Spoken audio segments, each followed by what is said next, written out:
నమస్తే, నా పేరు స్వరూప. సత్ శ్రీ అకాల్, జై శ్రీరామ్. నియమ్స్ కుక్కరీకి స్వాగతం. పొంగల్ అనగానే బియ్యము పెసరపప్పుతోటి పొంగల్ వండుకుంటాం. కానీ ఈరోజు కొర్రలు పెసరపప్పుతోటి పొంగల్ వండుకుందాం. బియ్యంతో పోల్చుకుంటే కొర్రల్లో పీచు పదార్థం అధికం కాబట్టి డయాబెటీస్తో బాధపడేవారు, బీపీతో బాధపడేవారు ఫ్రీక్వెంట్గా ఈ కొర్రలు తింటే ఆరోగ్యానికి చాలా మంచిది. కొర్రల్లో గ్లూటెన్ లేదు కాబట్టి ఎవరైనా తినొచ్చు. ఇవి కొర్రలు. ముందుగా 1 కప్పు కొర్రలు తీసుకుని శుభ్రంగా కడిగి 3-4 గంటల సేపు నానబెట్టుకోవాలి. శుభ్రంగా కడుక్కోవటం అయింది. ఇప్పుడు నీళ్లు పోసి నానబెట్టుకున్నాం. ఇలా నానబెట్టుకోవడం వలన కొర్రలు బాగా నాని చక్కగా ఉడికి కొర్రలు పొంగలి రుచి బాగుంటుంది. ఇప్పుడు మూత పెట్టి పక్కన పెట్టుకున్నాం. ఇప్పుడు పొంగల్ తయారు చేసుకోవటం మొదలు పెడదామా? ఇప్పుడు పెసరపప్పును వేయించుకుందాం. 1 కప్పు కొర్రలకు 1 కప్పు పెసరపప్పు తీసుకోవాలి. కొర్రలలో పొట్టు పెసరపప్పు, సాదా పెసరపప్పు కలిపి పొంగల్ తయారు చేసుకుంటే రుచి చాలా బాగుంటుంది. ఇప్పుడు 1/2 కప్పు సాదా పెసరపప్పు, 1/2 కప్పు పొట్టు పెసరపప్పు వేసి వేయించుకుందాం. ఇది మంచి సువాసన వచ్చే వరకు వేయించుకోవాలి. పెసరపప్పుకి పొట్టుంటే ఆరోగ్యానికి మంచిది. ఇలా చక్కగా బ్రౌన్గా వేగే వరకు వేయించుకోవాలి. అప్పుడే చక్కటి కమ్మదనం వస్తుంది పెసరపప్పు. పొయ్యి కట్టేస్తున్నాను. కుక్కర్లో వేసుకున్నాం. వేయించిన నీళ్లు పోసుకుని ఉడికించుకోవాలి. అలాగే 3 గంటల సేపు నానబెట్టుకుని కొర్రలను వేసుకుందాం. పప్పుని కొర్రలను ఒకసారి కడుక్కుందాం.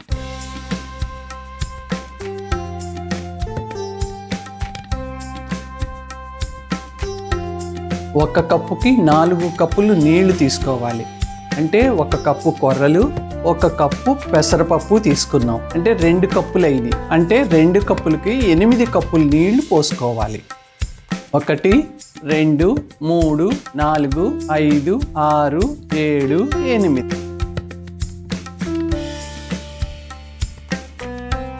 కాస్తంత ఉప్పు వేస్తే చాలు. 4 కూతలు వచ్చే వరకు ఉడికించుకోవాలి. కొర్రలు పెసరపప్పు ఉడికే లోపు మిరియాలు, జీలకర్ర దంచుకుందాం. 1 చెంచా మిరియాలు తీసుకుని కచ్చాపచ్చాగా దంచుకుందాం. కచ్చాపచ్చాగా దంచుకుంటే తినేటప్పుడు పంటి కింద తగిలి రుచి తెలుస్తుంది. అదే మెత్తటి పొడి కలుపుకుంటే ఆ రుచి రాదు.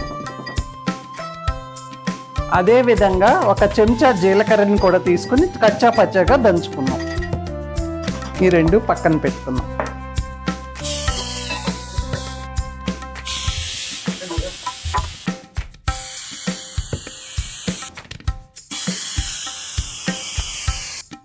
ఇప్పుడు పొంగల్ తయారు చేసుకోవటం మొదలు పెడదామా? పొంగల్ అనేది నేతితో తయారు చేసుకుంటే రుచి బాగుంటుంది. 4 చెంచాలు నెయ్యి వేసుకుందాం. 1 2 3 4. ముందుగా దంచిన జీలకర్ర వేసుకుందాం.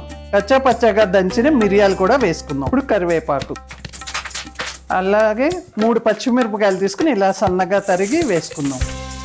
నూనెతో ఎవరు పొంగల్ చేసుకోరు, నెయ్యితోనే పొంగల్ చేసుకుంటే రుచి బాగుంటుంది. ఇప్పుడు 10 జీడిపప్పు కలుపుకొని వేయించుకుందాం. జీడిపప్పు ఇలా బ్రౌన్గా అయ్యే వరకు వేయించుకోవాలి. ఉడికించుకున్న కొర్రలు పెసరపప్పు అన్నాన్ని ఇప్పుడు దీనిలో కలుపుకుందాం.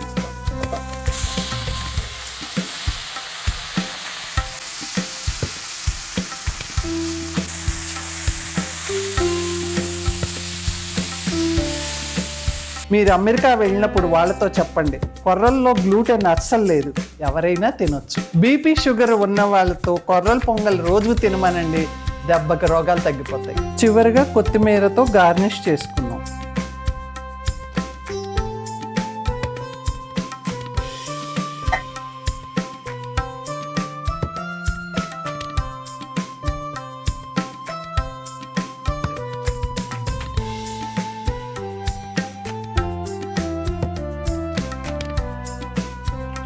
ఈ కొర్రల పొంగల్ వీడియో కనుక మీకు నచ్చినట్లయితే మీరు కూడా తయారు చేసుకోండి. మీ ఇంట్లో ఎవరికైనా బీపీ షుగర్ ఉంటే రెగ్యులర్గా కొర్రల పొంగల్ తయారు చేసుకోండి. లైక్ చేయండి, షేర్ చేయండి, జరూర్ సబ్స్క్రైబ్ కీజియే. ధన్యవాద్.